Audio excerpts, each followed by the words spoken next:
Hi everybody and welcome to Geraldine's Academy. My name is Geraldine, and if you have just been lucky enough to bring home a 15,000, I know some ladies have just taken the box home and gone, oh my god. So I'm going to show you a few things just to get you going. Now if you have a 12,000, it's much the same. On the 12 and the 15,000, the embroidery unit is a separate unit. In the past, we've been used to having the arm at the back that we just flip open. Now, the first thing to know with the embroidery unit is to not lift the machine or carry it with the embroidery unit attached. You must take it off. And it's very easy to get on and off. And as you will know already, it has its own case. So you're going to take your embroidery unit to the back of the machine and remove, there's a plastic cover that sits here on the back when you're not using it. And you have just here a small black dot, and there's a corresponding one on the back of the machine. What you need to do is line up those two dots. Once you've got them lined up, hold the machine and hold the embroidery unit and push quite firm so you get that click. So you're now ready to go and the embroidery unit can be opened. So I'm going to come around now the other side and show you a few things on the front of the machine.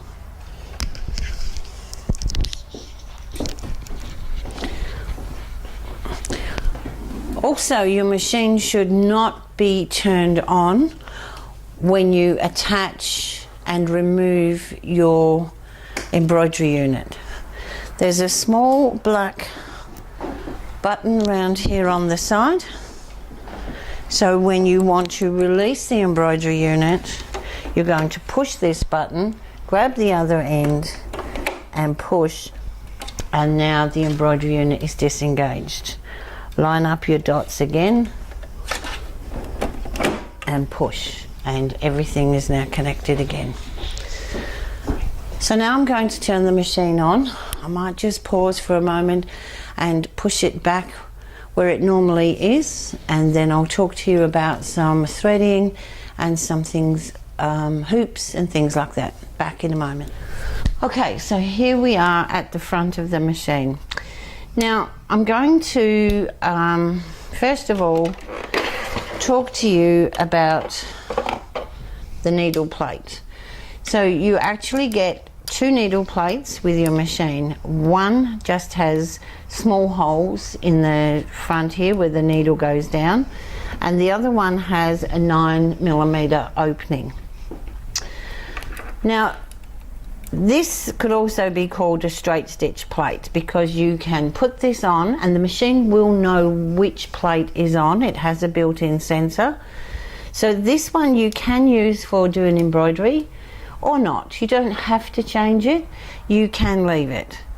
You can also use this for straight stitching, so that if you were doing patchwork, for example, because you don't have a large hole here, your fabric won't go down the hole when the needle goes down. But you don't have to put this plate on to do embroidery. You can use the one you've got. You also get two bobbin cases. The second one, if you look at your instruction book, says you can use it for embroidery, but you don't have to. It's 4-thread other than Janome, and the tension is much tighter on the other bobbin case. I don't use the second bobbin case. I use the same bobbin case for doing normal sewing or embroidery. Now, the beauty of this also is to change the plate. There's this little lever here, and when I push down, this will pop up. So I'm going to maybe turn the machine on because you will get a message on the screen when you do that. So I'll just show you that.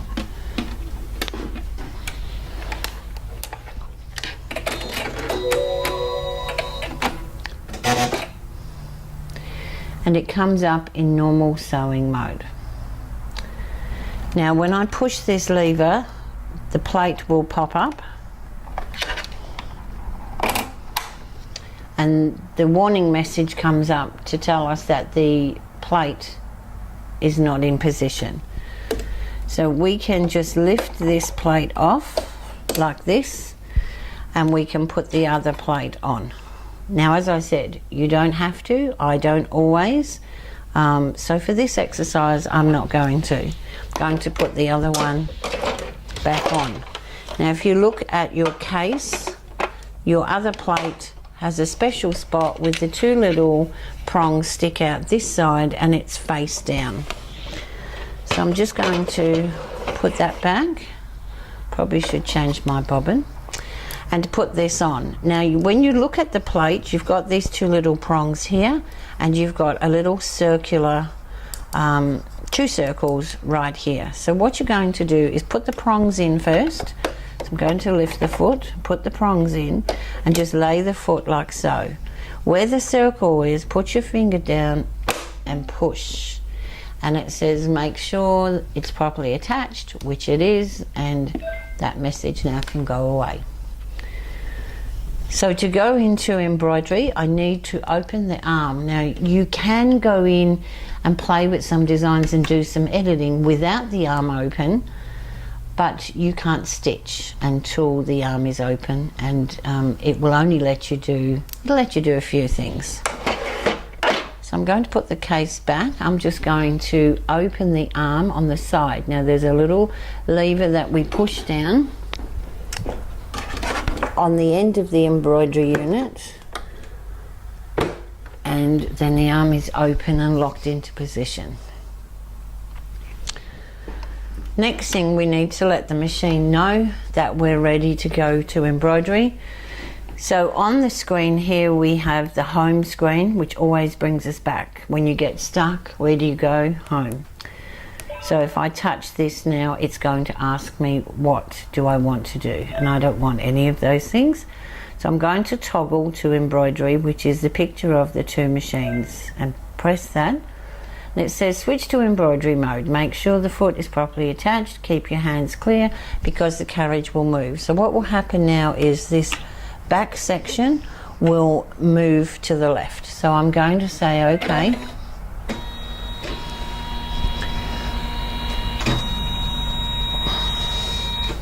And you can see, as well as moving sideways, the place where we attach the hoops has just moved out. So that means now we're ready to go. All we need to do is find a design, thread our machine up, and we're off. So when we look here, we've got our edit screen, we've got the ABC if we want to do lettering, and we've got designs. So if we go into designs, it tells me here designs and then hoop and then how many pages. So there's 9 pages of designs here, and you just use the scroll down arrow to select something you like. So I might just go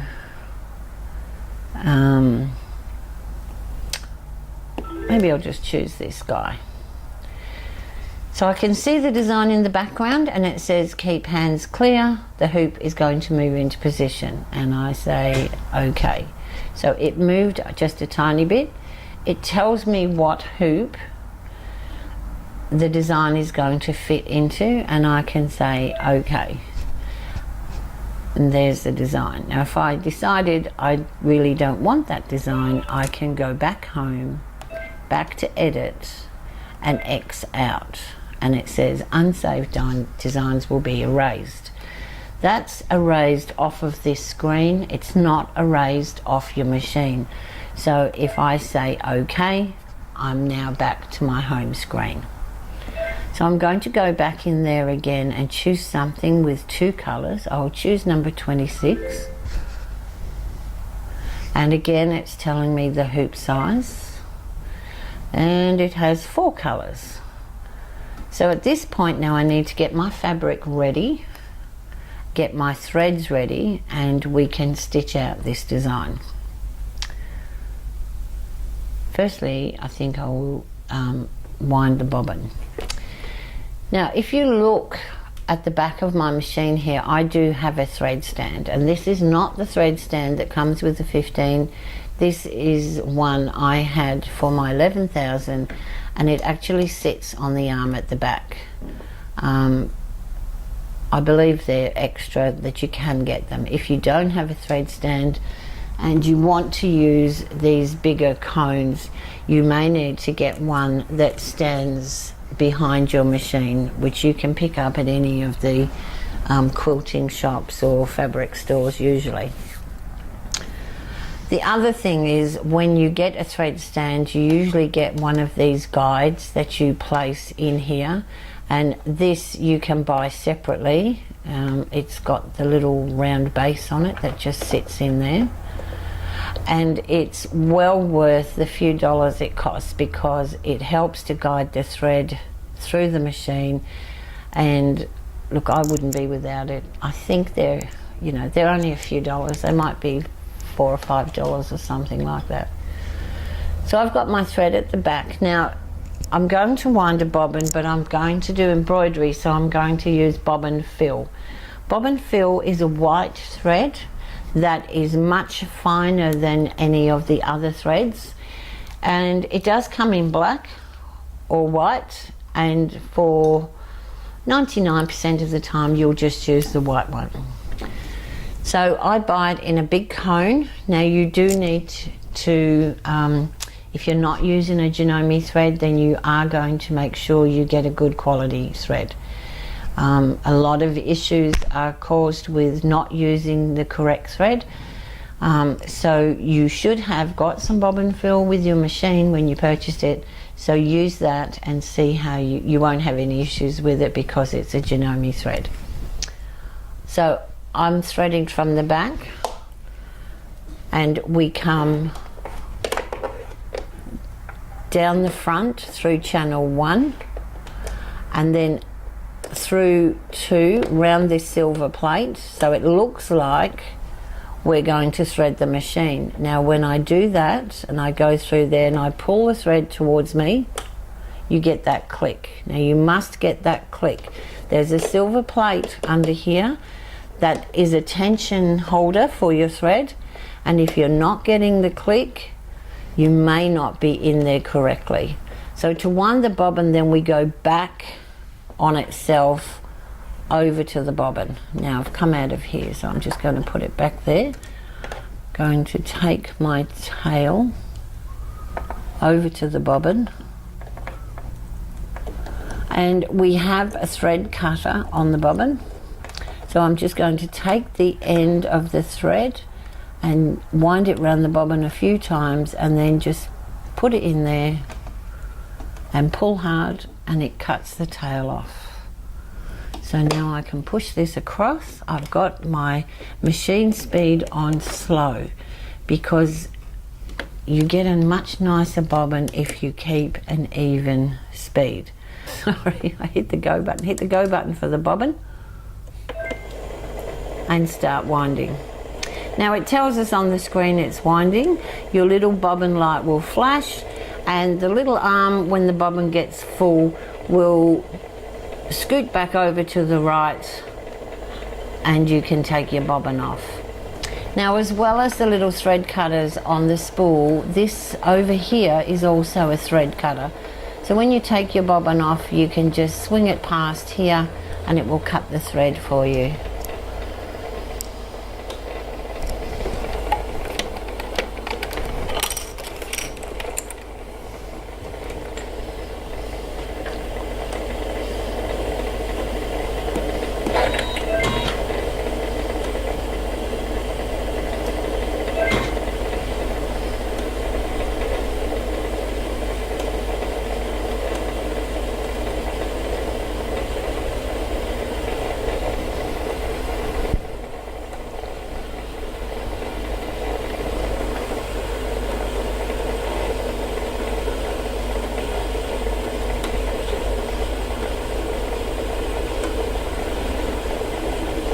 Almost there.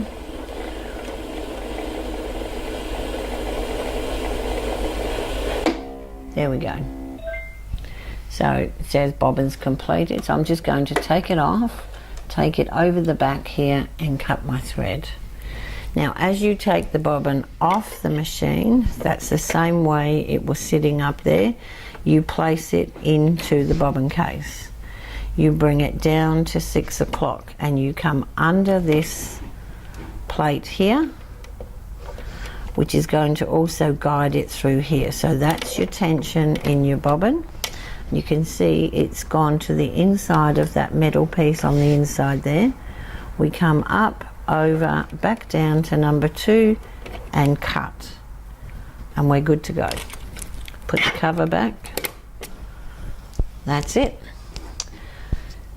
So that's ready to go. I'll go to the table and hoop up some fabric and we'll start stitching. Back soon.